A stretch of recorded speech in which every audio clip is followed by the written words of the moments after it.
Hello, everyone. My name is Cyril Jacob Joseph, and the date today is December 4th, 2023. And this is my presentation on the article by Giorgi Bernardi called The Genomic Code, a Pervasive Encoding Molding of Chromatin Structures and a Solution of the Non-Coding DNA Mystery. So, for starters, what exactly is this non-coding DNA mystery? Well, for starters, the DNA molecule is extraordinarily long.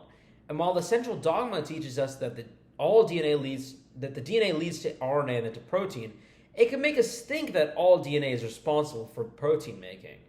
However, large portions of this molecule don't actually code for any proteins.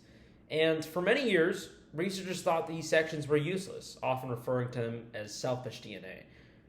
Recent research, however, has highlighted the crucial roles that non-coding DNA plays in, namely in the structure and function of the genome, particularly in chromatin organization and gene regulation. Now, when looking at the evidence and data presented in this article, we can understand the conclusions made.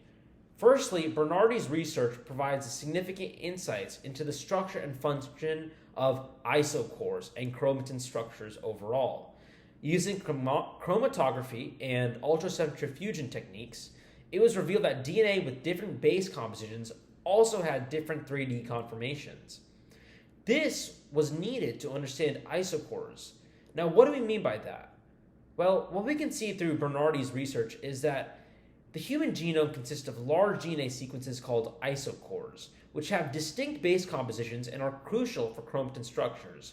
From there, isochores are divided into two superfamilies: gene-poor isochores forming lamina-associated domains, and gene-rich isochores forming topologically associated domains, otherwise known as TADs and LADs, LADs, TADs. Moreover, using compositional profiling and dot plot GC profiling of human chromosomes, we can understand that the 3D organization is complex. There are different isochores families that shape the 3D organization of the genome.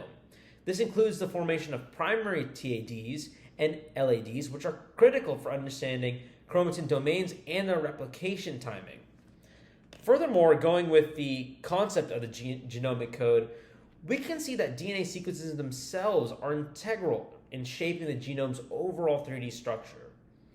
And that these findings suggest that non-coding DNA is not junk, but plays an essential role in genomic organization.